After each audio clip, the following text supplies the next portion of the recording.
सलामकुम। Welcome to tech world. And आज हम क्लास 3 में मॉडल सेटिंग्स को कंटिन्यू करेंगे और इंशाल्लाह टाइम बचा तो हम लोकल कॉन्टेक्स्ट को समझने की कोशिश करेंगे। लास्ट क्लास में हम क्या पढ़ रहे थे गाइस? हमने देखा था कि एक हमारे पास एजेंट है जिसका नाम टूल यूजर है। वो टूल यूज कर रहा है और वो किस तरह से कर रहा है कि हम मॉडल सेटिंग्स के अंदर टूल चॉइस को पास कर रहे हैं। वो भी कौन सा पैरामीटर पास कर रहे हैं? हम रिक्वायर्ड का। यहाँ 3 पैरामीटर्स होते हैं, एक ऑटो, एक रिक्वायर्ड और एक नन। हम रिक्वायर्ड तब यूज करते हैं जब हमें लाजमी तौर पे टूल यूज करवाना होता है। लास्ट टाइम हम देख रहे थे कि हमारा जो टूल है वो रिक्वायर्ड पास करने के बाद भी नहीं चल रहा था। व्हाट इज एआई का जवाब जो है वो अपने पास से दे रहा था। तो ये है मेरे ख्याल से जेमिनी मॉडल का कसूर है। मैं एक काम करते हैं, मैं थोड़ी देर के लिए वीडियो पॉज कर देती हूँ। मैं अपनी दूसरी एपीआई यहाँ पर डालकर देखती हूँ, फिर देखते हैं कि क्या सिचुएशन है।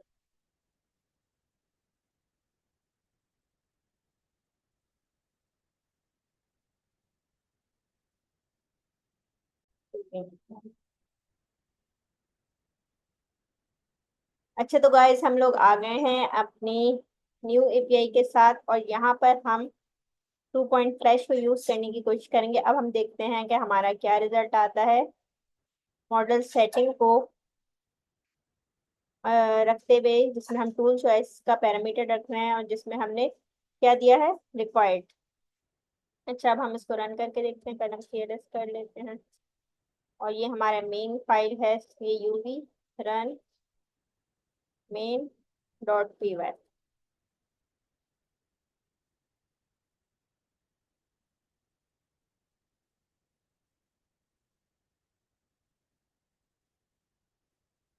अब देखते हैं कि क्या रिस्पॉन्स देता है।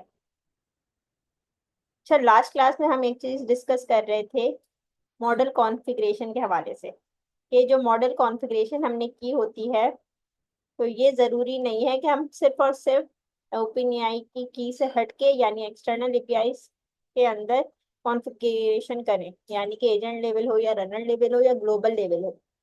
हम ओपन एआई की का मॉडल भी इन तीनों कॉन्फ़िगरेशन के हिसाब से सेट कर सकते हैं। यानी एजेंट लेवल पे आप डिफरेंट मॉडल दे दें या रनर में डिफरेंट मॉडल दे दें ओपन एआई का, जो आपको आपके एजेंट की रिक्वायरमेंट के हिसाब से सही लगे, आप वो मॉडल पास करें तो आपको आंसर मिल जाएगा। ये क्या हुआ? ये रन ही नहीं हो रहा।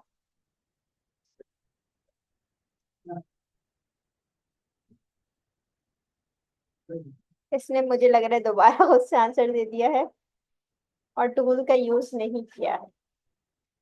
तो मुझे लग रहा है कि ये प्रम्प्ट पे भी बहुत ज्यादा बेस करता है कि सिर्फ आपने टूल चॉइस रिक्वायर्ड नहीं देनी है, आपने प्रम्प्ट भी इस काबिल देना है जिसकी वजह से आपका आंसर सही आए। अब हम करके देख लेते हैं ये वाला। तो what is the area of rectangle with length 5 and width 3? और कॉन्फ़िगरेशन, अगर आपको रनर लेवल पे कॉन्फ़िगरेशन सेट करनी है तो आप कॉन्फ़िग को यहाँ पर पास कर देंगे। और उसका तरीका ये होता है, जो आपको एआई ने दिया है वो गलत है। उसका तरीका ये है कि रन कॉन्फ़िग करके आप कॉन्फ़िगरेशन को पास करें।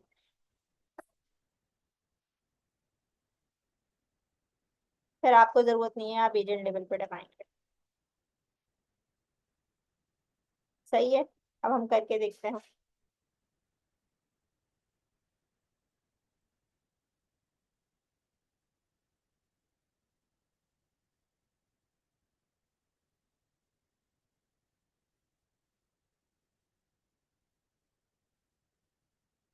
ये क्या कह रहा है भाई।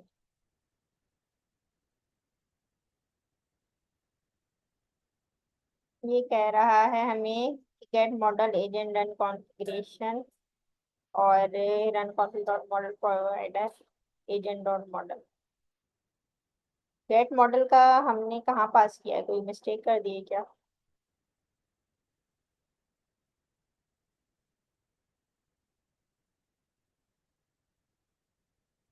हमने रन कॉन्फ़िगरेशन को तो बिल्कुल सही पास किया है। पर देख लेते हैं हम।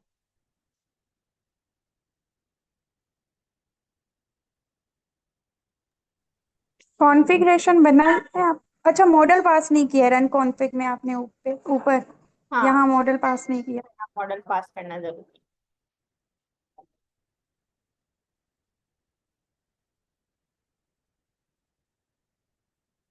सही है। और कॉमा भी लगाना जरूरी है। सही, अब देखते हैं क्या।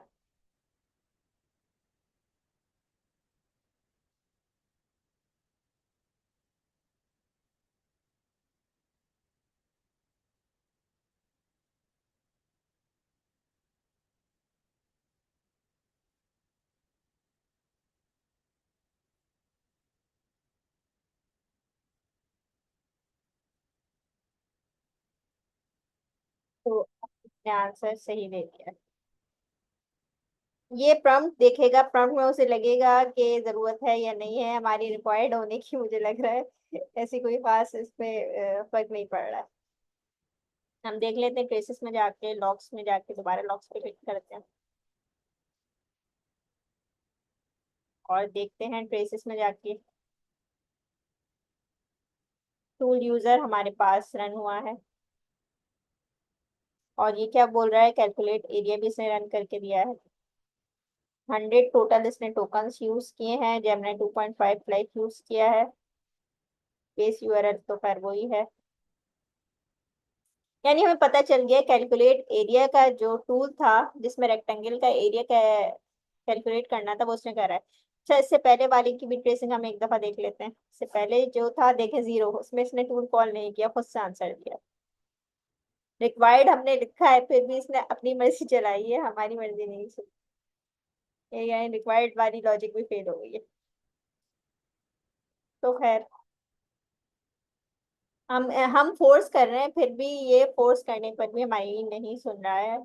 तो अब क्या कर सकते हैं। ऑटो में तो उसने खैर अपना ही काम करना था, मगर रिक्वायर्ड पे भी इसने कोई खास हमारी नहीं सुनी है। अब हम आगे चलते हैं। मॉडल सेटिंग में हम कहाँ तक पहुंच गए थे। ऑटो करके देख लेते हैं। ऑटो में भी ये समझदारी दिखाएगा, वही वाली जो अभी दिखाई है। चले कर लेते हैं एक दफा।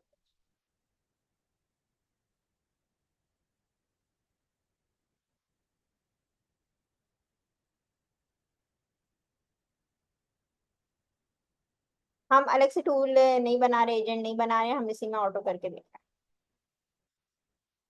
वरना उसमें भी कर सकते, डिफरेंट एजेंट बना दे।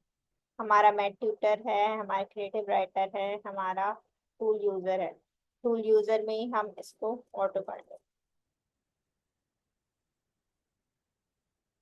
सही है। और ऑटो में हम यही है देते हैं, थोड़ी सी डिफरेंट दे देते हैं। लेंथ 20 हो गई, एंड विड्थ 100। अब देख लें।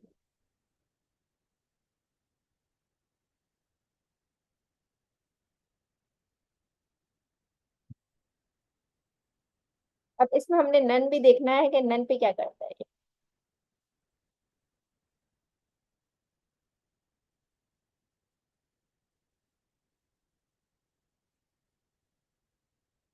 देखें, ऑटो में भी इसने खुद डिसीजन लिया है और सही डिसीजन लिया है और टूल कॉल किया है।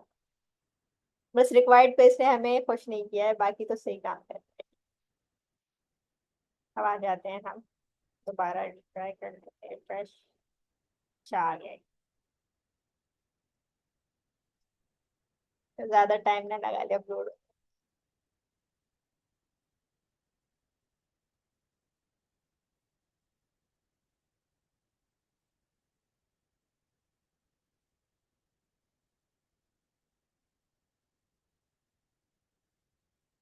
नेट पता नहीं क्यों स्लो हो जाता है जब मैं मीटिंग रखती हूँ ना, वरना ये सही चल रहा हो।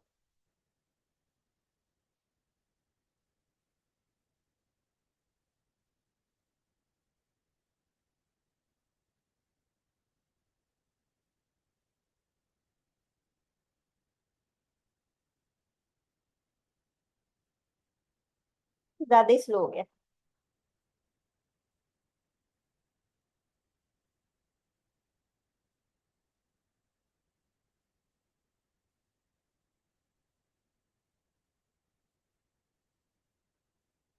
दोबारा से सर्च कर लूँ, चल ही नहीं रहा।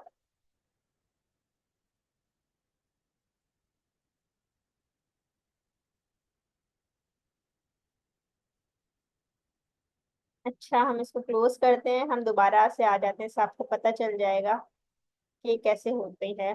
ओपन एआई प्लेटफॉर्म पे जाएंगे आप। ट्रेसिंग के लिए आपने इस पर क्लिक करना है, पहला लिंक आ रहा है।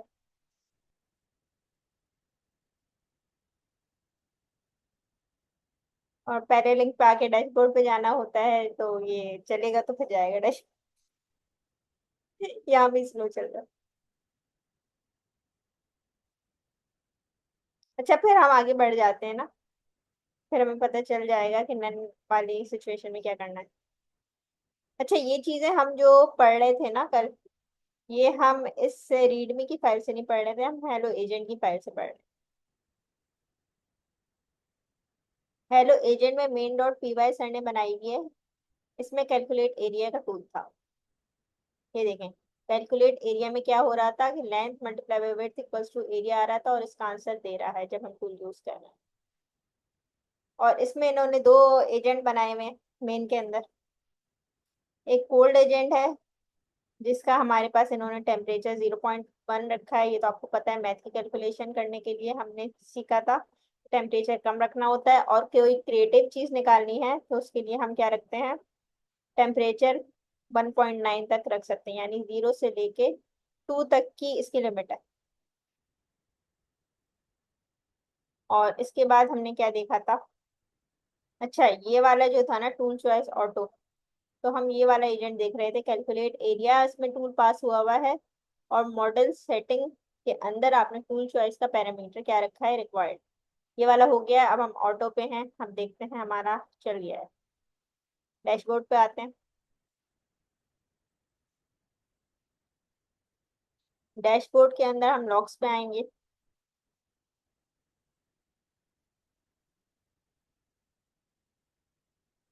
लॉग्स के अंदर हमारे पास ट्रेसेस होंगी, उसके अंदर हम जब क्लिक करेंगे तो हमें पता चल जाएगा कि टूल चूज चॉइस जो थी ऑटो पे टूल यूज हुआ है या नहीं। चल जाओ, अभी भी ये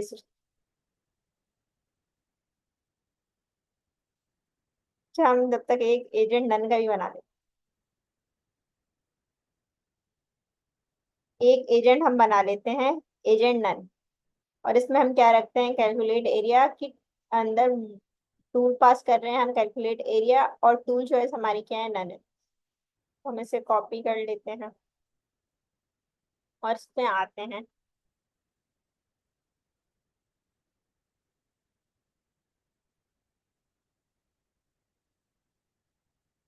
तो एजेंट का नाम एजेंट नन रखा हुआ है, और मॉडल हमने जब रनर में पास किया हुआ है, तो यहाँ जरूरत नहीं है। इंस्ट्रक्शन देना चाहें तो दे दें, वरना जरूरत नहीं है, क्योंकि हम सिर्फ ये सीखना चाह रहे हैं कि अगर हम टूल चॉइस का पैरामीटर या मॉडल सेटिंग में सेट करते हैं तो क्या रिजल्ट्स आते हैं। तो अगर नन है, तो यहाँ पर हम देखते हैं कि हमारा क्या है, नन एजेंट, एजेंट नन। ठीक है, हमने एजेंट नन पास किया और वही चीज पास कर रहे हैं, अब देखते हैं क्या आंसर आता है। Run main dot P Y.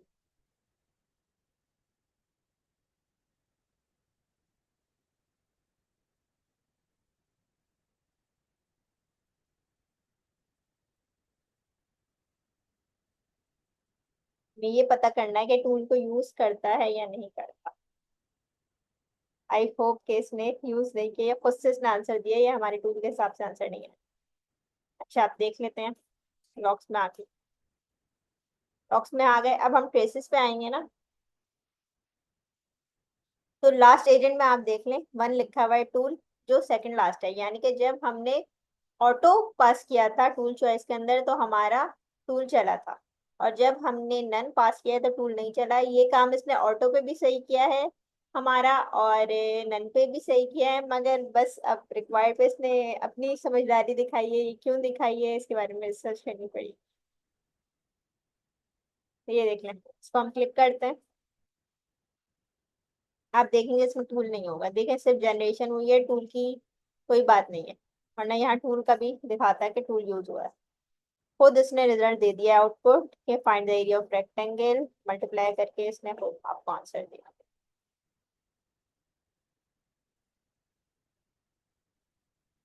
सही है। अब आ जाते हैं हम सेकंड लास्ट पे। इसमें देख लें, जब टूल चूज ऑटो थी, तो ये देखें कैलकुलेट एरिया का टूल यूज हुआ है। आप देख सकते हैं ग्रीन कलर का सिंबल है, ये इसका मतलब है कि टूल यूज हुआ है। इस पर हम जाते हैं और टूल में कैलकुलेट एरिया का काम था, जिसमें विड्थ हमने 100 पास की थी, लेंथ 20 पास की थी। तो उसने टूल यूज करते हुए आखिर में एरिया कैलकुलेट करके दे दिए 2000। ऑन जनरेशन के अंदर आप देख सकते हैं टूल चूज का आउटपुट भी नजर आता है, और बाकी आप इसमें आर्गुमेंट्स भी देख सकते हैं, बहुत सारे हैं, कॉल आईडी, कंटेंट, रोल। इसका रोल भी टूल है, और कंटेंट हमारा ये था जो हमने यूजर प्रॉम्प्ट दिया था। रोल असिस्टेंट है ये, और बाकी चीजें नल हैं, इस पर गौर कर लीजिएगा। और इसमें एक चीज ये है कि ये आप लोगों ने याद रखना है कि सिस्टम प्रॉम्प्ट क्या होती है। सिस्टम प्रॉम्प्ट वो होती है जो हम एजेंट में पास करते हैं, you are helpful assistant, always use tools when available. ये हमारी सिस्टम प्रॉम्प्ट थी, और इसे इंस्ट्रक्शंस भी कहते हैं। यानी रोल इसका क्या है, सिस्टम है। और यूजर प्रॉम्प्ट क्या होती है, what is the area of rectangle, जो हमने रनर डॉट रन के अंदर पास किए, वो हमारी यूजर प्रॉम्प्ट होती है, और उसका रोल यूजर है। सही है। अब आगे आ जाते हैं। आगे चलने के बाद हमें क्वेश्चन क्या मिला है, what is the area of 5 × 3। इन्होंने क्या किया, एक तरीका ये होता है कि हम एजेंट जहां पास करने हैं ना, वहां स्ट्रिंग के तौर पे अपना क्वेश्चन डाल दें। अगर हम स्ट्रिंग में नहीं डालना चाह रहे हैं, आप किसी वेरिएबल में डाल के भी पास कर सकते हैं, और कुछ नहीं किया है। इन्होंने तीनों चीजों को अलग अलग प्रिंट करवाया, यानी तीनों टूल को यूज कराया है, और तीनों टूल को यूज करते हुए तीन रिजल्ट के वेरिएबल बनाए हैं, और तीनों में आंसर आ रहा है। एक रिजल्ट ऑटो था, जिसमें ऑटोमेटिक टूल चूज हो रहा था, एजेंट खुद डिसीजन ले रहा था। एक रिक्वायर्ड था, जिसमें हमने फोर्स किया है। एक नन था, जिसमें क्या होगा कि आपका टूल चूज नहीं होगा। ये वाला काम हो गया है। ये सर ने इसमें बहुत छोटा सा काम करके दिया है, जबकि जो उनकी दूसरी वाली फाइल है उसमें थोड़ा बड़ा है, रीडमी वाली। आ जाते हैं रीडमी वाली फाइल। इसमें भी खैर कम है, दूसरी रीडमी वाली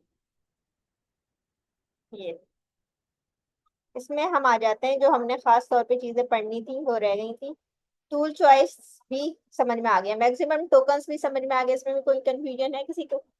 मैक्स टोकन्स जब हम रखते हैं ना, तो वो आपके कम टोकन्स को यूज करते हुए रिजल्ट लाके देता है, और कम टोकन को यूज करते हुए आपकी लेटेंसी कम होती है, और कॉस्ट कम पड़ती है, और ये है कि आपके जो भी ओपिनियन के जो चार्जेस हैं वो कम खर्च होते हैं आपके डॉलर्स। या फिर अगर आप जेमिनी यूज कर रहे हैं, उसमें भी अगर लिमिटेड जो भी टोकन्स दिए हैं, तो आपकी बचत हो जाती है कि वो टोकन एक्सपायर नहीं होंगे, आपके पास इतने होंगे कि आप आगे भी यूज कर लें। तो ये डिपेंड करता है कि आपकी कोई लॉजिक जो है, कोई कॉम्प्लिकेटेड लॉजिक है, तो आप उसे टोकन्स थोड़े ज्यादा दें। अगर आपकी कोई आसान सी चीज है, कोई डेफिनेशन है, या किसी जगह का पता करवाना है, या किसी प्राइम मिनिस्टर का कोई छोटी सी क्यूरी है, तो आप टोकन्स कम यूज करवाएं।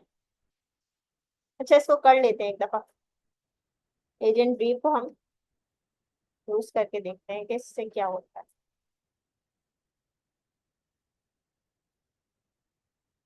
इसके बाद आते हैं, एजेंट ब्रीफ क्या कर रहा है, इसमें सिर्फ टोकन्स आपने लिमिट बता दी है कि सिर्फ 100 टोकन्स यूज करते हुए मुझे आंसर ला के दो, तो बस इधर मैं एजेंट पास कर रही हूँ, क्वेश्चन वही रख।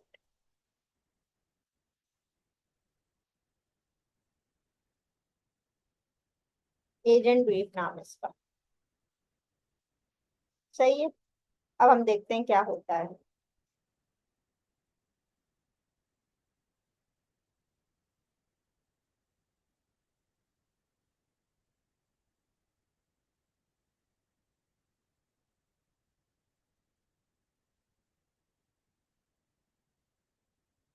सिर्फ 100 टोकन्स यूज करके ये आपको क्या रिजल्ट देता है, ये देखना है। और 100 टोकन्स में इसने रिजल्ट ही नहीं दिया। तो ये जरूरी है कि आप ये देखें कि आपकी क्यूरी किस काबिल है। आपको लगता है कि क्यूरी इस काबिल है, मुश्किल क्यूरी है, तो आप टोकन्स बढ़ा दें। हम टोकन्स बढ़ाकर देखते हैं 200 पे आंसर दे रहा है या नहीं।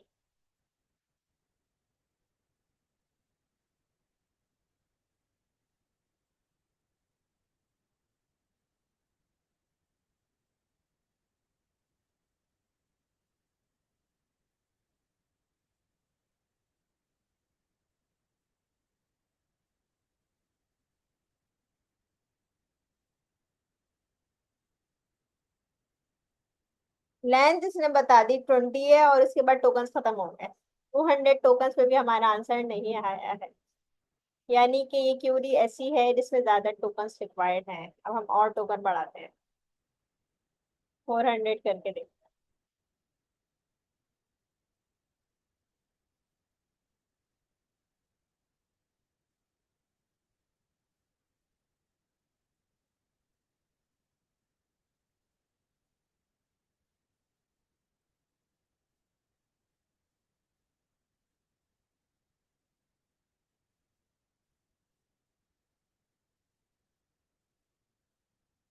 माशाल्लाह से 400 पे हमारा रिजल्ट आ गया है। तो ये आप लोगों ने ध्यान रखना है, आपका एजेंट जो है कोई कॉम्प्लिकेटेड काम कर रहा है तो आपने उसे ज्यादा टोकन्स देने पड़ेंगे, वरना आपका रिजल्ट ही जनरेट होकर नहीं आए। चले अब देख लेते हैं हम ब्लॉग्स में जाके कि क्या हुआ है।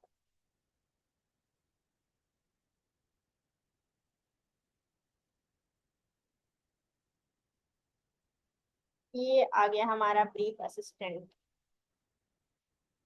अच्छा, तो इसने क्या करा है, 81 टोकन्स यहाँ लगे हैं। टोटल टोकन्स कहाँ बता रहे हैं, इधर 81 क्यों बता रहा है, उसमें आंसर दे रहा है।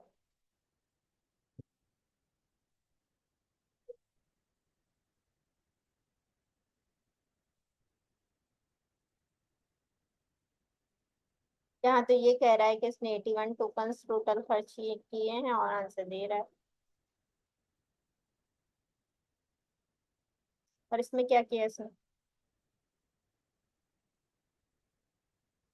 44 टोटल टोकन्स खर्च किए हैं और आंसर नहीं दे पाया। यानी मैक्सिमम टोकन्स उसके पास मौजूद हैं, मगर वो टोकन्स भी उस रेंज में उसे जो सूटेबल लग रहा है उसके अंदर अंदर वो खर्च कर रहा है, जबकि कर लेनी चाहिए थे। हमने उसे लिमिट तो बताई थी कि इतने टोकन्स खर्च कर लो। खैर, ठीक है। आप टोकन्स इतने रखें कि आंसर आ जाए। कोई और क्यूरी देकर देखते हैं।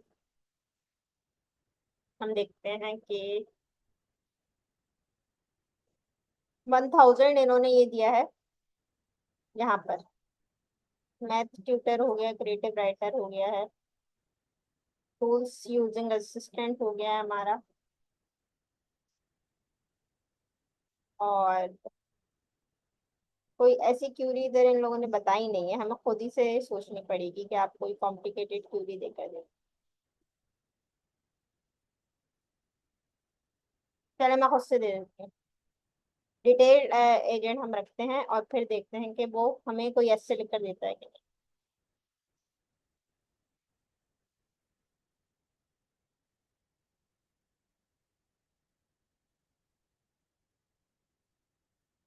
हम इससे ऐसे पूछ लेते हैं, what is the economic condition of Pakistan,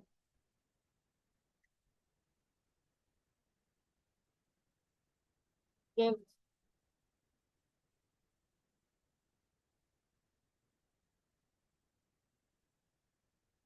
details factors.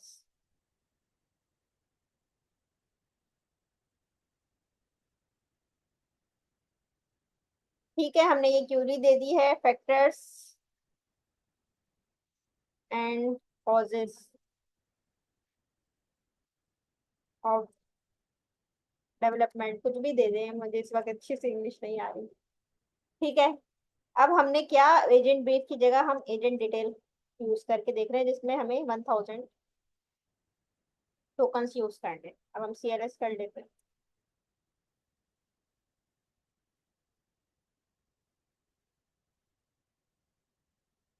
मैंने एयर भी नहीं बताया। चलिए देखते हैं क्या रिजल्ट है।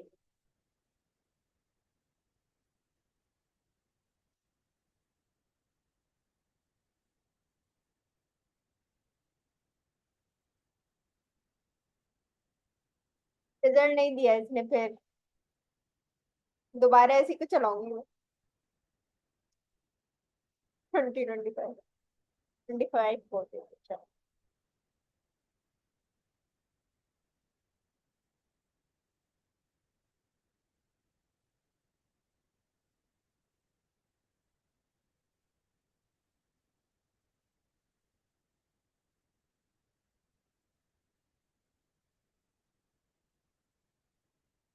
आंसर नहीं दे रहा है। मॉडल चेंज करके देखें क्या प्रॉब्लम हो गई है, इसको पता नहीं।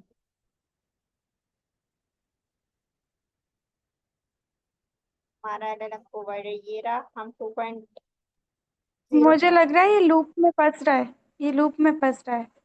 है। फ्रॉम चेंज करूं? क्योंकि यार आंसर नहीं आ रहा, ये देखो कुछ भी नहीं आ रहा। कुछ तो आना चाहिए ना।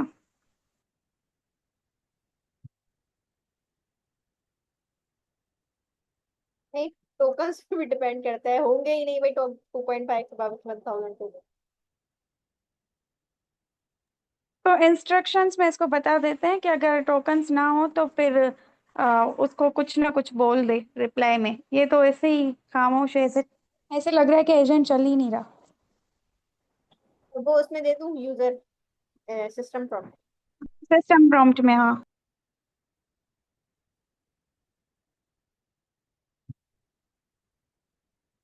Your details for assistant provide comprehensive and well explained answer.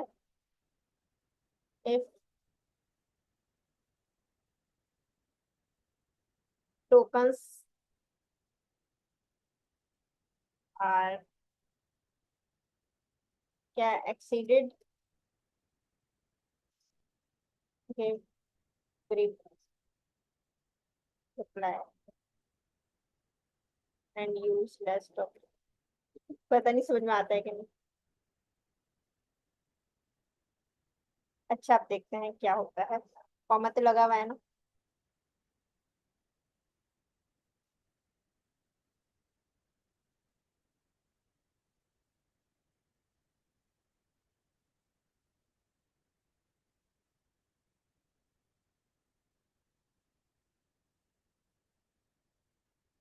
ये तो नहीं है कि वेब सर्च टूल ही इस बात का आंसर देगा, क्योंकि रिसर्च वर्क है ना ये, करंट ट्रेंड निकालना। हाँ वो तो ठीक है, लेकिन ये गलत आंसर तो दे, कुछ तो करे। ये टू कुछ यूज कर ही करके नहीं रहा। मुझे लग रहा है 2.5 जो है ना मेरा, ऐसे ही है, बहुत जल्दी खर्च हो जाते हैं इसके टोकन्स। हम्म। 2.5 हो मॉडल सकता है। करना। लाइट करके देख लेती हूँ, लाइट भी नहीं चला तो फिर दोबारा 2 पे ही आ जाएंगे।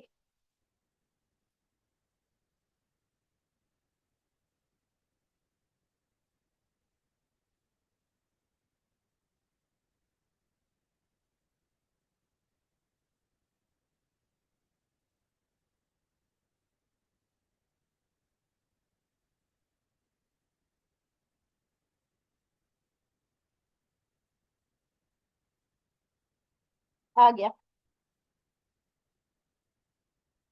इसका मतलब है, टोकन्स खर्च हो गए थे। हाँ 2.5 फ्लैश के मुझे लग रहा है कि टोकन्स इतनी लिमिट नहीं होगी उसकी। आ गई इसकी इतनी बड़ी डिटेल्ड आंसर जिसमें उसने 1000 टोकन्स खर्च किया।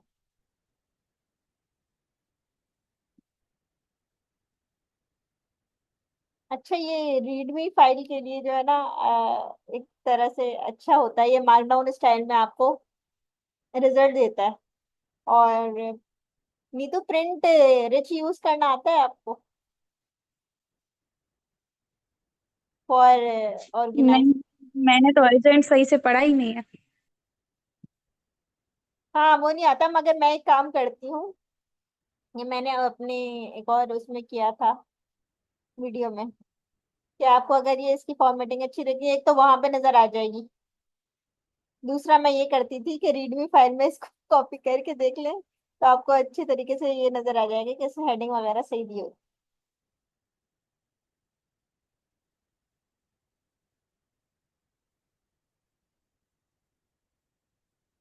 कंट्रोल C करके अगर हम इसे रीडमी में डालें ना,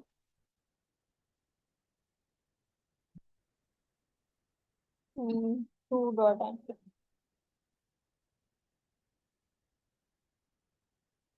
तो आप देख सकते हैं इसका प्रीव्यू कि इसने कितना अच्छा आपको डिटेल्ड आंसर निकाल के दिया है। ये देखिए, नजर आ रहा है या नहीं आ रहा?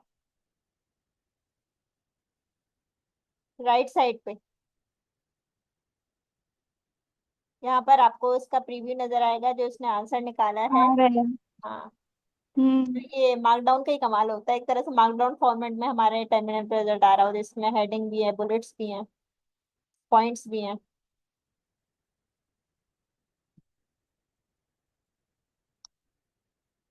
बस खैर सही है, अब देखते हैं कि टोकन्स कितने खर्च हो। तो बंद कर देती हूँ, आ गया था मेन पे ही है ना।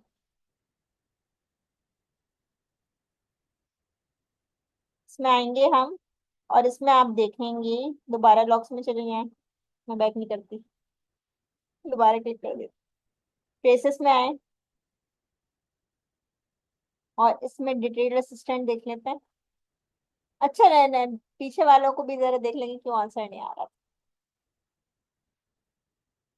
2.5 फ्लैश यूज हुआ है, और ये जीरो किस चीज को दे रहा है?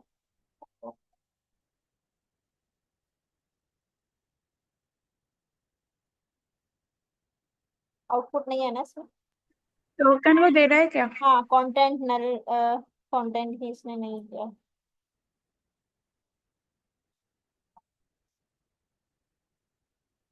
हाँ, टोकन्स भी नहीं बता रहा, कुछ भी नहीं बता रहा। अब 2.5। ये जीरो तो, जीरो मेरे ख्याल से टोकन की जगह पे दे रहा है। ये रहे टोकन्स, वो जीरो टोकन्स ही, मतलब वो एक्सपायर था। ये 2.5 जो है ना वो एक्चुअली वो थोड़ा सा प्रो के बाद है ना, स्टैंडर्ड है उसका, तो वो जल्दी खर्च हो जाता है, उसकी लिमिट होती है। तो ये फ्लैश लाइट ने इस वक्त रिस्पॉन्स हमें दिया है, और उसने 10242 टोकन खर्च किए हैं, और ये इसने रिजल्ट निकाल के दिया है हमें, इकोनॉमिक कंडीशन ऑफ पाकिस्तान। सही है, अब आगे बढ़ जाते हैं, बहुत टाइम हो जाए। अच्छा, इस एग्जाम्पल के बाद, डिटेल एग्जाम्पल के बाद, मैं उसमें आना चाह रही थी। मैं ट्यूटर तो आप लोगों को पता है कि आपने इसमें फोकस करने के लिए 0 से लेके 2 तक की, मतलब जो लिमिट है टेम्परेचर की, वो आपने हमेशा कम रखनी होगी। पॉइंट 1 से लेके पॉइंट 3 तक रखेंगे तो मैथ क्वेश्चन, ये लॉजिकल क्वेश्चन का आंसर सही आएगा। क्रिएटिव के लिए आप इसकी लिमिट जो है ना, टेम्परेचर जो है ना, मतलब लो और हाई की बात होती है, लिमिट नहीं होती। लो टेम्परेचर आपने तब रखना है जब आप मैथ का या लॉजिकल क्वेश्चन सॉल्व कर रहे हैं। हाई टेम्परेचर आपने तब रखना है जब आप कोई क्रिएटिव काम करवा रहे हैं, कोई स्टोरी लिखवा रहे हैं, कोई ब्रेनस्टॉर्मिंग का काम है, तो आपने हाई टेम्परेचर रखना है। इसके बाद आ जाते हैं tool using assistant. Tool using assistant तो देख लिया इन्होंने, एग्जाम्पल अभी दी है कि रिक्वायर्ड और ऑटो और नन की बात हो रही है। हाँ, पैरेलल टूल कॉल्स, ये जो चीज है ना, ये ओपन एआई एजेंट्स यानी ओपन एआई मॉडल्स में तो आपको यूज होती हुई नजर आएगी, क्योंकि ये सपोर्ट करता है। मगर जेमिनाई और दूसरे कुछ चीजें सपोर्ट करते हैं, कुछ नहीं करते। तो पैरेलल टूल कॉल्स में, वेलकम बैक, बात कर रहे थे पैरेलल टूल कॉल्स की। यहाँ हमें एक चीज का ध्यान रखना है कि सारे मॉडल, सारी मॉडल सेटिंग्स को सपोर्ट नहीं करते हैं। तो ओपनएआई का मॉडल सपोर्ट करेगा आपके पैरेलल टूल कॉल को, यानी एक वक्त में एक से ज्यादा टूल्स को वो कॉल करके देगा। तो इसके लिए मुझे बहुत सारे टूल्स बनाने होंगे। मैं अपने पुराने वाले कोड पे आ जाती हूँ, उसमें मैंने काम किया हुआ है,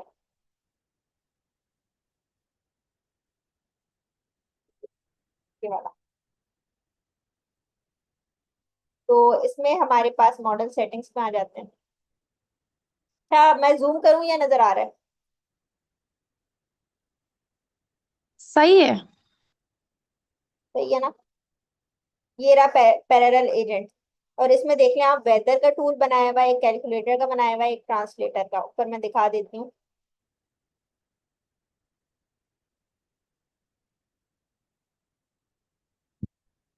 कैलकुलेटर है, वेदर के टूल में तो खैर कुछ भी नहीं है। कहाँ है वेदर का टूल? कैलकुलेटर के टूल में मैंने क्या किया है कि जब यूजर जो है ना अपने दो नंबर्स देगा इधर, जो हम लोग कैलकुलेटर बनाते थे, आप लोगों को पता है ना। तो हमें पता है कि प्रॉम्प्ट के अंदर कुछ भी दे सकता है वो, क्योंकि उसमें आपने क्लिक करके कोई बटन सेलेक्ट नहीं करना। वो एक तरह से आपकी वर्ड्स होते हैं। तो जो एडिशन के लिए वर्ड ज्यादातर यूज होते हैं वो मैंने सारे ऐड में लिख दिए हैं, कि ऐड अगर दे, प्लस दे, सम दे या प्लस दे, तो वो ए प्लस बी कर दो। और सब्ट्रैक्ट के लिए माइनस दे, डिफरेंस दे या माइनस का ये निशान भी दे, तब माइनस करके दे देना। मल्टीप्लाई में मैंने क्या किया है, यानी कि जितनी पॉसिबिलिटीज हो सकती हैं कैलकुलेटर के लिए वो यहाँ। और ये कि मैंने जीरो डिवीजन एरर वाला काम भी कर दिया है, कि अगर जीरो से डिवाइड करता है तो ये एरर भी थ्रो कर। एक हमारा ये कैलकुलेटर का टूल है। ये वेदर के टूल में कुछ भी नहीं है, क्योंकि ये कस्टमाइज है और इसमें एपीआई कोई यूज नहीं हो रही। बस ये सिटी को गेट करेगा और बता देगा क्लाउडी है, कोई भी सिटी हो। उसके बाद हमने ट्रांसलेटर बनाया है, ये थोड़ा सा कॉम्प्लिकेटेड है, ये भी ज्यादा समझे नहीं। बस इसमें क्या चीजें पास की हैं, एक रन कॉन्टेक्स्ट रैपर है। कॉन्टेक्स्ट उठाएगा, यानी कि जो भी यूजर ने अपनी फरमाइश पेश की है कि मुझे इस लैंग्वेज से इस लैंग्वेज ट्रांसलेट कर दो, तो उसमें से कॉन्टेक्स्ट रैपर से यूज करना एक अच्छी आपकी प्रैक्टिस है। फ्रॉम लैंग्वेज होगी, टू लैंग्वेज होगी, टेक्स्ट होगा, और उसको डिक्शनरी में रिटर्न करेगा। और डिक्शनरी में क्या होगा कि यानी टू एक तरफ डेटा होता है और एक तरफ फ्रॉम का डेटा होगा। तो डिक्शनरी इसलिए जरूरी है। और ये यकीनन आपको पता है कि मैंने खुद नहीं करा है ये काम, ज्यादा मैं मजाक नहीं करना चाह रही। तो translate text from one language to using OpenAI. अब हमने क्या किया है, इसमें एक वेरिएबल बना दिया रिस्पॉन्स का। उसमें हमने क्या करा है, ओपन एआई क्लाइंट बनाया है, क्योंकि यहाँ ओपन एआई हम पैरेलल टूल यूज कर रहे हैं ना। तो मसला ये है कि ये ट्रांसलेटर का जो टूल है ना, ये भी जेमिनी से नहीं चल रहा था, मैंने चला के देखा था।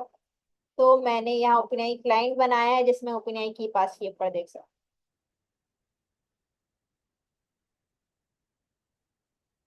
ओपन एआई की पास की है, नीचे आ जाए ओपन एआई क्लाइंट कहाँ पर है। ये रहा ओपन एआई क्लाइंट। और जिसमें आपने सिर्फ की पास की है, आप बेस यूआरएल तो होता नहीं है, क्योंकि ये ओपन एजेंट्स एसडीके का मॉडल है, वो अपनी चीजें यूज कर रहा होता है, तो बेस यूआरएल की जरूरत नहीं है। जब आप ओपन की कॉन्फ़िगरेशन करेंगे तो आप इस तरह से करेंगे कि बस आपने मेथड बनाया और उसमें एपीआई की पास कर दी। अच्छा, अब आगे आ जाते हैं। ये ट्रांसलेटर का टूल थोड़ा सा कॉम्प्लिकेटेड है। ये जो मतलब है, स्ट्रीमलीड में भी कुछ इस तरह से हम लिखा करते थे। उस तरह का फॉर्मेट है कि रोल इसका सिस्टम है, इसने बता दिया कंटेंट यूर ट्रांसलेटर, और इसको समझाने के लिए सारी बातें मैसेज के अंदर बता दी हैं। और ट्रांसलेशन के अंदर ये क्या कर रहा है, रिस्पॉन्स, ये जो रिस्पॉन्स गेट कर रहा है ओपनएआई के अंदर से, डॉट चॉइस, उसको किस में डाल दो, मैसेज डॉट कंटेंट के अंदर डाल दो। और रिटर्न क्या कर दो, ये जो ट्रांसलेशन आई है इसके अंदर से, तो यहाँ पर की ट्रांसलेशन है हमारी, और वैल्यू जो ट्रांसलेट करके देगा वो यहाँ पर आ जाएगी यहाँ से। ठीक है, नाम हमारा ट्रांसलेशन इन्वर्टेड कॉमास में यहाँ लिखा है, और ट्रांसलेशन जो आ रही है वो यहाँ पर आई, वेरिएबल्स आ रही। खैर मतलब ये है कि एक ट्रांसलेटर का टूल मैंने बना लिया है, एक वेदर का टूल बना लिया है, एक कैलकुलेटर का टूल बना लिया है। और एजेंट हमारा पैरेलल एजेंट है, जिसमें GPT-4o मिनी का यूज हो रहा है। और इसके बाद क्या करते हैं, यहाँ पर भी हम पैरेलल एजेंट को कॉल करेंगे, क्योंकि अभी हम देखना चाह रहे हैं कि पैरेलल एजेंट कॉल होते हैं तो एक साथ बहुत सारे टूल यूज होते हैं या नहीं। पैरेलल एजेंट को हमने कॉल किया, अब हम यहाँ बहुत सारी चीजें देंगे। तीनों चीजें देखते देते हैं, तीनों टूल्स का प्रॉम्प्ट, और देखते हैं कि रिजल्ट आता है कि नहीं। सबसे पहले हम बोल देते हैं tell me the weather of Karachi. Weather of Karachi, या कोई भी, कराची बहुत कॉमन हो गया है। न्यूयॉर्क लिख दूं, कोई सिटी बताएं, दिल्ली लिख दूं? खैर दिल्ली। दूसरा प्रॉम्प्ट मैं दे रही हूँ, कोई जैसा एडिशन का दे दूं। What we get when if we add 15 with, add नहीं, व्हाट इज द सम लिख देती हूँ, what is the sum of 23 and 45, और उसके बाद फाइनली एंड ट्रांसलेट डेट। नजर आ रहा है प्रॉम्प्ट? यहाँ मैं दे देती हूँ, सिंगल कोटेशन में ही दे देती हूँ, this is a chair from. अगर मैं सिर्फ एक लिखूंगी ना, तो इसे पता चल जाएगा खुद ही, ऑटोमेटिकली इंग्लिश से करना है। टू फ्रेंच, सही है। अब हम देखते हैं, मैं इधर रनर लेवल पे नहीं डिफाइन कर रही कॉन्फ़िगरेशन। अब हम इसे चला के, हमने इसको क्लियर कर दिया पुरानी सारी चीजों को। यूवी रन, हमारा क्या था, मेन ही है ना? नहीं, मॉडल सेटिंग्स के नाम से मैंने सेव किया बस। Model settings dot P.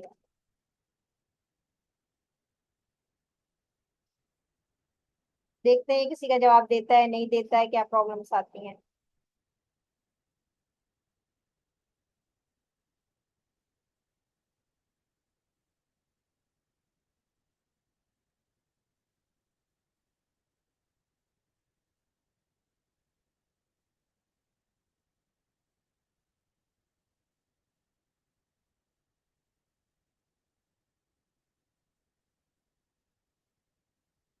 अच्छा, सबसे पहले हमने पूछा था दिल्ली का वेदर क्या है, क्लाउडी है। सम ऑफ 23 एंड 45 क्या है, 68 है। Translation of this is a chair to French हो गई, सी एस यूनिटी। तो तीनों का जवाब हमारे पास आ गया। अब हम देख लेते हैं कि तीनों टूल वाकई यूज हुए हैं कि नहीं, उसके लिए हम बॉक्स पे चले जाते हैं।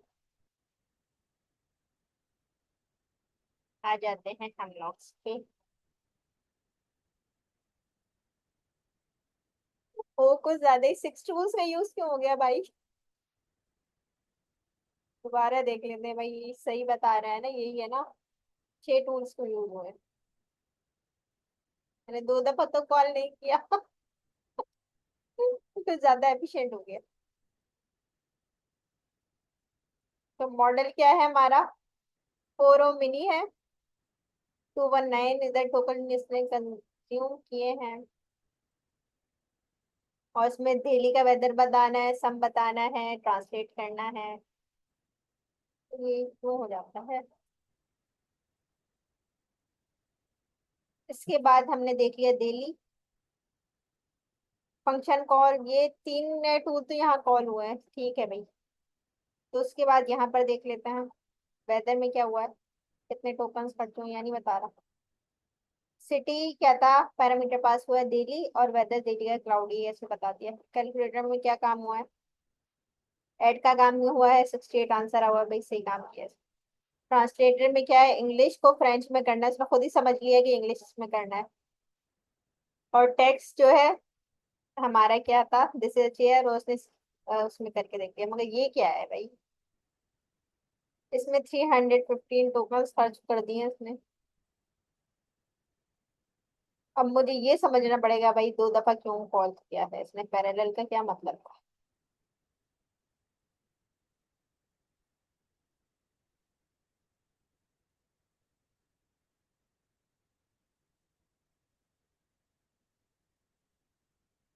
मुझे लग रहा है कि एक तो टूल हमारे पास 3 थे, और तीनों टूल को उसे कितनी दफा कॉल कर दिया, 3 दफा कर दिया। ये पहली दफा किया था, और ये दूसरी दफा किया था, और ये तीसरी दफा किया। एक काम और करते हैं, हम पैरेलल टूल को फॉल्स करके देखते हैं। अच्छी बात नहीं की है सर। ये हो गई हमारी पैरेलल टूल कॉलिंग।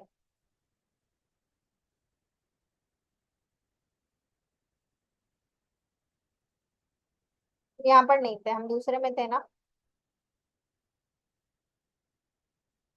हम इसमें थे। ये सिक्वेंशियल टूल जो है हमारा, इसको देखते हैं। सिक्वेंशियल टूल क्या करता है, एक वक्त में एक को कॉल करेगा। मल्टीटास्कर है ये, इसके मल्टीटास्किंग इस तरह से करी है भाई, बहुत खौफनाक थी।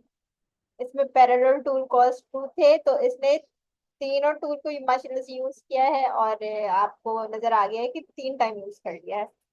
पैरेलल का मतलब होता है एक वक्त में किसी के लिए नहीं रुकेगा, एक वक्त में तीनों को उसने रिपीट किया, फिर दोबारा रिपीट कर दिया, दोबारा रिपीट कर दिया। हम कोई और क्वेश्चन इसको देकर देखें। One at a time. अच्छा अच्छा, मतलब हाँ मुझे। मतलब एक टाइम पे मल्टीपल एजेंट्स कॉल होंगे। अब अलग अलग एजेंट्स को टूल कॉल करा गया था, ठीक है। जब उसने तीनों एजेंट्स को साथ कॉल करा तो उसमें तीनों में अलग अलग टूल डिफाइंस थे, तो इसलिए बार बार टूल चलाए। टूल भी तो थे, ये हमारे एजेंट्स थोड़ी थे। मगर वो एक टूल 3 दफा उसे कॉल हुआ, ये समझ में नहीं आ रहा। अच्छा मैं एक काम करती हूँ ना, पैरेलल टूल वही रखती हूँ, ये ट्रू को फॉल्स करके देखते हैं, सीक्वेंशियल हो जाएगा। सीक्वेंशियल का फर्क पता चल जाएगा हमें कि अब क्या होता है। थोड़ी सी अगर प्रॉम्प्ट चेंज करनी है तो कर लेते हैं। दिल्ली की जगह लंदन ले लेते हैं, और सम की जगह डिफरेंस ले।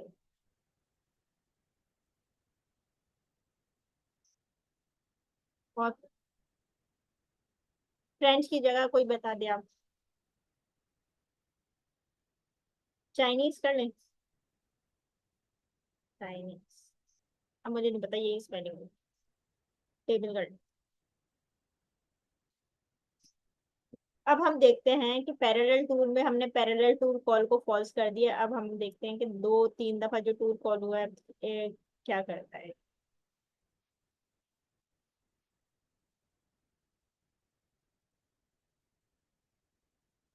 पैरेलल टूल कॉल असल में एक ऐसी चीज है जो ओपनएआई सपोर्ट कर रही है, उसी के मॉडल सपोर्ट कर रहे हैं, वो जेमिनाई कर नहीं रहे। आप देख रहे हैं ना, सीक्वेंशियल में मैंने पास किया मॉडल जेमिनाई का, उसमें मुझे ओपनएआई का ही मॉडल पास करना पड़ा। तो जब आप पैरेलल टूल कॉल को फॉल्स कर देंगे ना, तो फिर चल जाएगा जेमिनाई, मगर अगर ट्रू करेंगे तो नहीं चलता।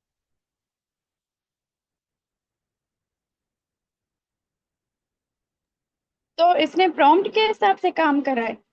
ये देख, प्रॉम्प्ट हमने क्या दिया है, वेदर। मतलब इसने हर चीज को अलग अलग प्रॉम्प्ट लिया है।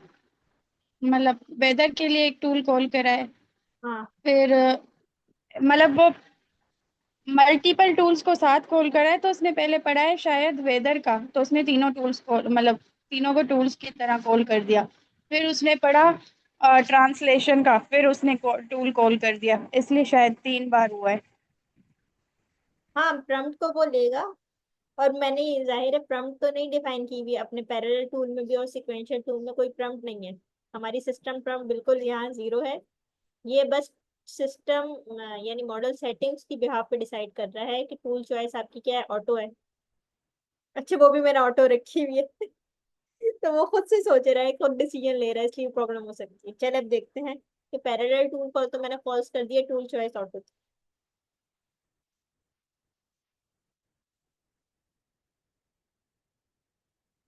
देख लें अब 3 दफा। अच्छा पैरेलल में डिफरेंस ये है कि इसमें देखें पहले वेदर का हुआ है, उसका रिजल्ट आ गया, फिर कैलकुलेटर हुआ है, फिर उसका रिजल्ट आ गया, ट्रांसलेटर हुआ है, उसका रिजल्ट आ गया। जबकि पैरेलल में आप देखेंगी कि प्रॉब्लम कुछ और थी। हाँ, यही मैं बोल रही थी कि तीनों को इसने कॉल हर चीज को करेंगे अलग अलग फिर करके रिजल्ट। लिया है प्रॉम्प्ट में। पैरेलल है ना। बना दे। सारे टूल कॉल करेगा पैरेलल में, फिर रिजल्ट देगा। फिर उसने पता नहीं दोबारा एक साथ सारे कॉल किए फिर रिजल्ट दिया। ये बस मुझे लग रहा है। संजय तो क्या सकल क्या हुआ है? नीतू वो बंद कर दो। तो आप लोगों को डिफरेंस पता चल गया होगा। सीक्वेंशियल टूल में क्या होता है, सीक्वेंस मेंटेन होता है। इसमें सीक्वेंस मेंटेन का मतलब है एक टाइम पे एक काम करेगा, मल्टीटास्किंग कोई नहीं करेगा। सिंक्रोनस फंक्शन नहीं है, सिंक्रोनस फंक्शन है यानी सिंक्रोनस टूल कॉलिंग है। तो एक वक्त में सबसे पहले हमने क्या बोला था, वेदर का टूल का प्रॉम्प्ट सबसे पहले दिया था। तो वेदर सबसे पहले कॉल हुआ है, उसके बाद उसका रिजल्ट आया है। देखने वेदर का रिजल्ट है ना ये।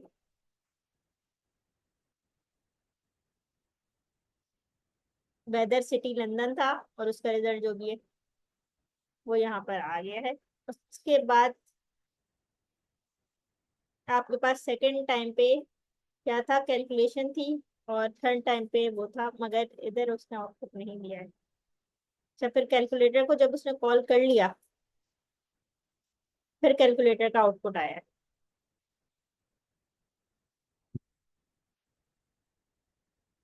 कैलकुलेटर का आउटपुट आ गया, फिर ट्रांसलेटर को कॉल किया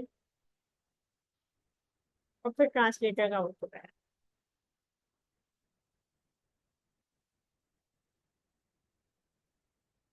और फिर ये फाइनल आउटपुट आपके पास मिल गया है, जिसमें तीनों चीजों का रिजल्ट आपको नजर आ रहा है।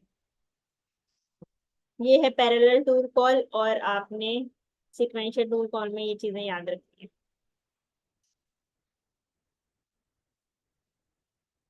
Top P and penalties. Top P क्या होता है, ये टॉप पी और टॉप के थोड़ा सा कॉम्प्लिकेटेड टॉपिक है। टॉप पी और पेनल्टीज में इन्होंने क्या कहा है कि टॉप पी का मतलब ये है कि 0.3 यानी परसेंटेज आपने बतानी होती है कि 30% ऑफ वोकेबलरी यूज करो।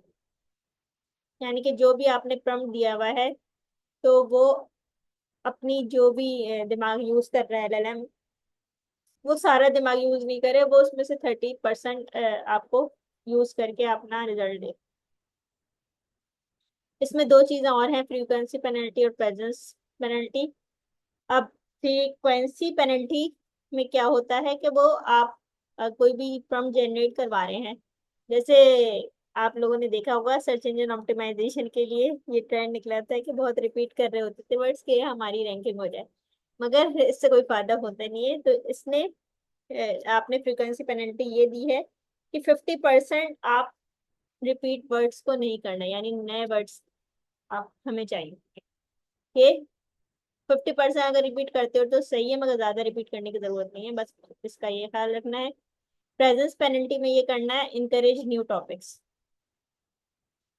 यानी कि 30% इसमें ये बात कही गई है कि अगर हमारे प्रॉम्प्ट में कोई ऐसी चीज है जिसमें नए टॉपिक का इजाफा किया जा सकता है, क्रिएटिविटी दिखाई जा सकती है, तो कुछ उसमें इन्हेंसमेंट इनोवेशन नजर आएगी आपको रिजल्ट में। हम इस चीज को यूज करके देख रहे हैं। और ये भी मुझे लग रहा है जेमिनाई सपोर्ट नहीं करता। ये खैर उसमें हुआ हुआ है, हम अपने पुराने कोड में आ जाते हैं ना।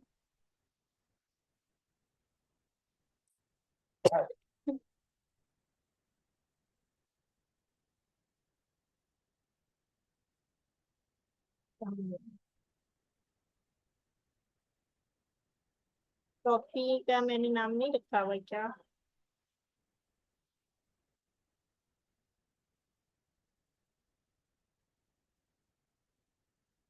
मैंने मैथ ट्यूटर का जो एजेंट बनाया था फोकस वाला, उसमें ही मैंने ये सारी चीजें यूज कर ली थी। क्रिएटिव में करनी चाहिए थी वैसे, हम क्रिएटिव में करते हैं। चलो, अच्छा ये हमारा क्रिएटिव एजेंट है। इधर हम खुद से मॉडल सेटिंग्स बनाते हैं, ऊपर वाली पास नहीं कर रहे, सही है। यानी कि आप मॉडल सेटिंग को भी एक किसी वेरिएबल में रख सकते हैं। जैसे यहाँ मैंने क्रिएटिव मॉडल सेटिंग का नाम का वेरिएबल बनाया है, और मॉडल सेटिंग्स को यहाँ पर पास कर दिया है, और इसमें मैंने टेम्परेचर दे दिया था ताकि वो क्रिएटिव आंसर दे। अब मैं वेरिएबल में पास नहीं करना चाह रही, मैं यहीं पास कर रही हूँ। या वेरिएबल में करना है? तो हम यहाँ लिख देते हैं top P. Top P model setting को भी उसने बोल दिया। सेटिंग्स के नाम से हम एक वेरिएबल बना रहे हैं और उसमें हम क्या कर रहे हैं, मॉडल सेटिंग्स को पास कर रहे हैं। और हम इसमें खुद सेट करेंगे क्या चीजें देनी है। अब मैं इसमें कह रही हूँ टॉप पी जो है ना, क्रिएटिव आंसर देना है, यानी वोकेबलरी 0.9% यूज कर लो, 0.5 दे देते हैं। ठीक है। अब फ्रीक्वेंस पेनल्टी भी देख लेते हैं। फ्रीक्वेंस पेनल्टी हमने बोला कि भाई वर्ड्स को कितनी दफा रिपीट करना, 50% या 20%। अवॉइड रिपीटिंग वर्ड्स हम 0.2 दे देते हैं, तो 0.2% अवॉइड करना। सही है। अब प्रेजेंस पेनल्टी हम दे देते हैं, इनकरेज न्यू टॉपिक हम ज्यादा दे देते हैं, देखते हैं कितना ये न्यू टॉपिक लेकर आता है, 0.8 दे देते हैं। ठीक है। ये सारी चीजें हमने दी और ये टॉप पी मॉडल सेटिंग का वेरिएबल जो है वो इधर पास कर दिया। टॉप पी मॉडल सेटिंग हमने यहाँ पास कर दी। सही है। अब इधर मॉडल भी डिफाइन कर देते हैं, वरना ये खुद से 4.1 बाय डिफॉल्ट मॉडल सेलेक्ट कर लेता है, वो हमारे लिए फिर अच्छी बात नहीं होती। तो हम ये यहाँ बता देते हैं जीपीटी 4o मिनी। सही है। अब जीपीटी 4o मिनी आपके पास क्या क्रिएटिव स्टोरी लिख कर देगा और क्या करेगा, ये टॉप पी मॉडल सेटिंग्स को उठाएगा, जिसमें हमने टॉप पी, फ्रीक्वेंसी पेनल्टी और प्रेजेंस पेनल्टी डिफाइन कर दी है। अभी हम में से कोई क्रिएटिव आंसर देंगे, क्रिएटिव एजेंट है ना।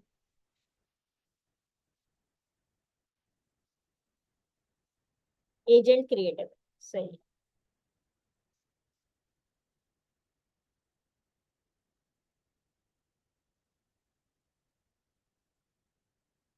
अब एजेंट क्रिएटिव हमने बोला है कि पास कर दो, और अब हम इधर कुछ और काम करवाएंगे।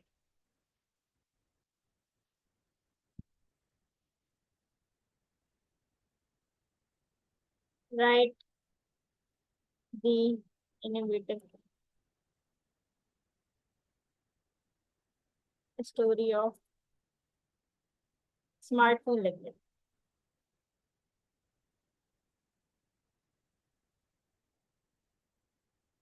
पैरा कर। सही है। अब हम देखते हैं कि ये हमें कितनी क्रिएटिव स्टोरी निकाल के देता है, और उसमें कितने वर्ड्स नए हैं और पुराने हैं, कितनी इनोवेशन। तो हम UV run model settings settings dot P Y. अब देखते हैं हमारा ये टॉप पी वाला काम क्या होता है। ये थोड़ी चीजें याद रखने वाली हैं, आपको याद रखना पड़ेगा कि टॉप पी क्या करता है। टॉप 30% वोकैबुलरी यूज करेगा, यानी कि सर टॉप पी और टॉप के को डिफाइन किया था ना। तो टॉप पी का मतलब सर ने बताया था कि अगर आप कोई पिक्चर लेते हैं, अपनी ले लें, किसी की भी ले लें, और आप अपने एलएलएम मॉडल को ट्रेन कर रहे हैं, तो टॉप पी अगर आप उसे बोलते हैं कि मेरी पिक्चर की टॉप पी जो है ना, वो क्या कहते हैं उसे, क्या कहते हैं, प्रोबेबिलिटी। हाँ, प्रोबेबिलिटी ये है कि मेरी पिक्चर 90% जो है, इसके चांसेस हैं कि वो 90% मेरी ही है, और दो चार पिक्चर्स और दिखाते हैं, उनकी प्रोबेबिलिटी बहुत कम है कि वो पिक्चर मेरी नहीं है। तो एलएलएम जो है अपने लर्निंग पैटर्न से ये एनालाइज कर लेगा कि जो चार पिक्चर्स दिखाई थी उसमें से जैसे सर कासिम की पिक्चर कौन सी है, जिसकी प्रोबेबिलिटी ज्यादा होगी वो उसमें से एनालाइज कर लेगा कि उसकी है। तो अच्छा, वोकेबलरीज ने 30% नहीं दी है, मैंने 50% दी है। तो अब वोकेबलरीज ने 50% यूज किए, तो उसने क्या टाइटल किया, Eeco of tomorrow, The Awakening in the year 2007, a small tech company named Apple unveiled a device that would change the world forever. IPhone. IPhone के बारे में लिख दिया। खैर वर्ड्स काफी न्यू नजर आ रहे हैं। इनोवेशन है इसमें, द रिपल इफेक्ट और the edge of innovation, the dark side, the revolution of connection. तो आपको नजर आ रहा है कि मुझे लग रहा है कि यहाँ रिपीट जो वर्ड्स है ना वो ज्यादा रिपीट नहीं किए गए। हमने फ्रीक्वेंसी पेनल्टी क्या दी थी, सिर्फ 20% रिपीट करना। हम दोबारा देख लेते हैं एक दफा। अच्छा, फ्रीक्वेंसी पेनल्टी ये थी, avoid repeating words 50% of the time. Avoid करना रिपीटिंग वर्ड्स को। और हमने दिए 20%, मगर फिर भी मुझे लग रहा है कि कोई वर्ड्स रिपीट नजर नहीं आ रहे।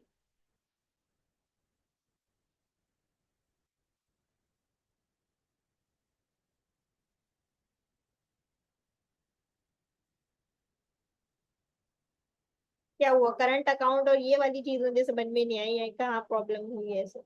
यहाँ तो बहुत ज्यादा वर्ड रिपीट हो गया।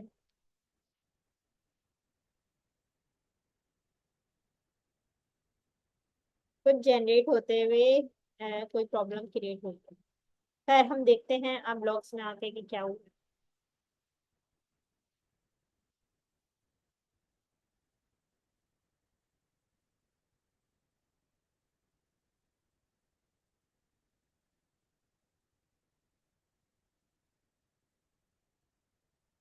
मुझे क्यों लग रहा है इसने टूल यूज नहीं किया है।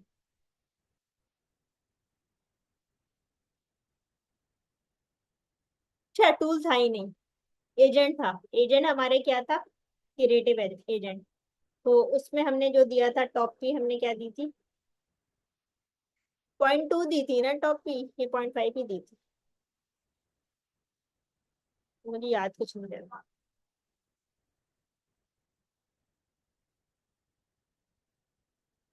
तो बंद कर लेते हैं थोड़ी देर के लिए। अच्छा, इसमें हम देखते हैं कि हमने टॉप की कितनी दी थी और वही आ रही है या नहीं आ रही।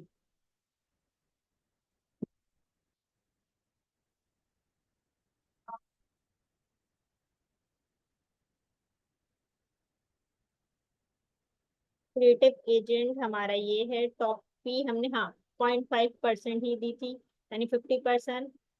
फ्रीक्वेंस पेनल्टी 0.2 थी और प्रेजेंट पेनल्टी 0.8। टॉप फी हमारी 0.5 है और बाकी पेनल्टीज इधर इसने दिखाई ही नहीं मुझे।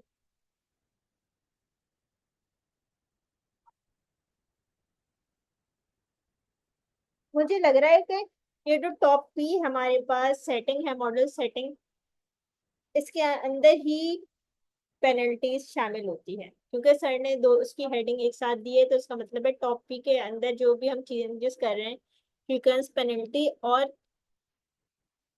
प्रेजेंस पेनल्टी, तो वो दोनों डिपेंड करती हैं। टॉप पी को आप जो भी चेंजेस दे रहे हैं ना, वो उन दोनों पे डिपेंड है कि आप जो भी उसकी सेटिंग करेंगे फ्रीक्वेंस पेनल्टी की या उसकी, तो टॉप पी पे अफेक्ट आएगा।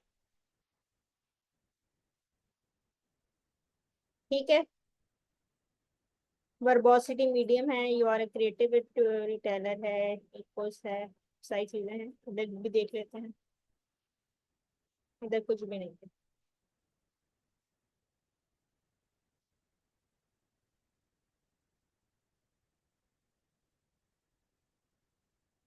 उसके हिसाब से अच्छा, इधर हम देखते हैं कि एरर टर्मिनल पे आ रहा है या यहाँ भी आ रहा है। एरर टर्मिनल पे था, यहाँ पे एरर नहीं है, उसने पूरा रिस्पॉन्स दिया।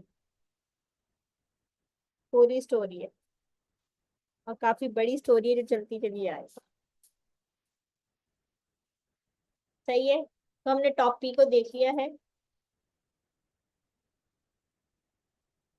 इसमें आप लोग खुद गौर कीजिएगा कि जब रिपीट वर्ड्स इन्होंने इतने अच्छा हम लोग सारी चीजों को बढ़ाकर देख लेते हैं एक दफा। 0.9 इसको कर देते हैं, फ्रीक्वेंस पेनल्टी को भी 0.9 कर देते हैं और प्रेजेंस पेनल्टी को ज्यादा, सारी चीजों को करने के बाद क्या रिजल्ट आता है। थोड़ी सी चेंजेस करके देखते हैं।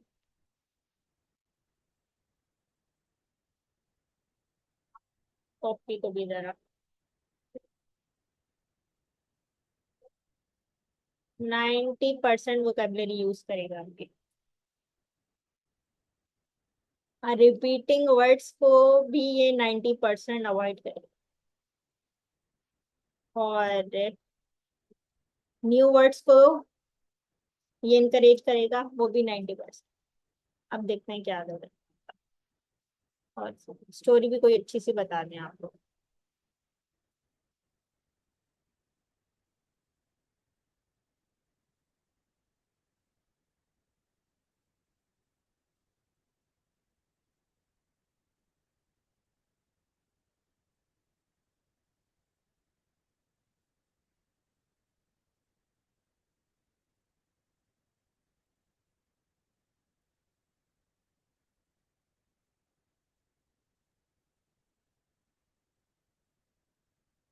हमारी स्टोरी जनरेट हो गई है, और अब हम देखते हैं इसमें कितनी इनोवेशन है।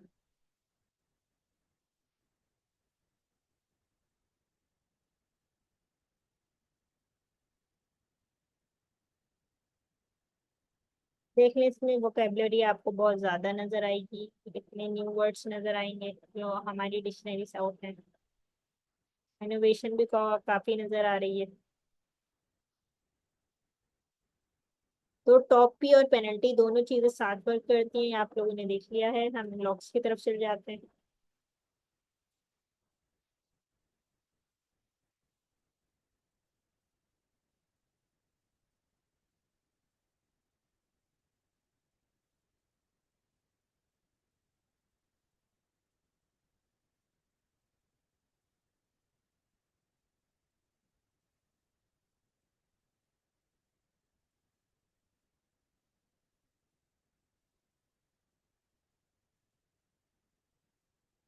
और हमें पता चल गया कि जब हमने 0.9 सारी चीजों को रखा है तो हमारा कितना क्रिएटिव आंसर निकल रहा है।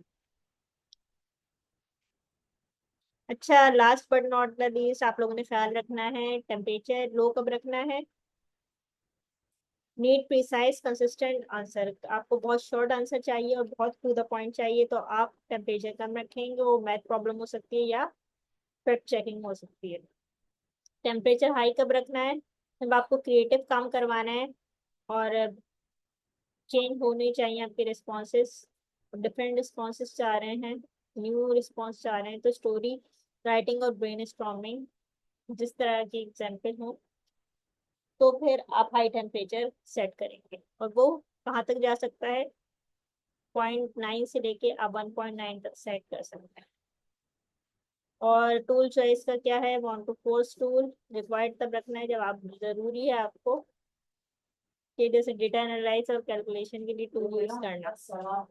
लो मैक्स टोकन्स, आप छोटे रिस्पॉन्सेस चाह रहे हैं, कोई आंसर चाह रहे हैं, समरीज चाह रहे हैं, तो आप कम टोकन्स खर्च करें। हाई टोकन्स तब खर्च करें जब आप ट्यूटोरियल्स बनाना चाह रहे हैं, डिटेल आंसर चाह रहे हैं। और ये प्रो टिप्स है, start with the first test small changes document, आप छोटी छोटी चेंजेस करके मॉडल सेटिंग्स को प्रैक्टिस कर सकते हैं।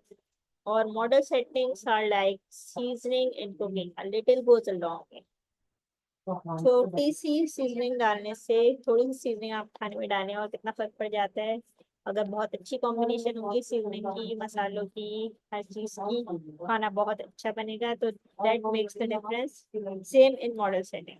आज के लिए इतना ही, मिलते हैं इंशाल्लाह कल क्लास में विद कॉन्टेक्स्ट। जब तक के लिए अल्लाह हाफिज़।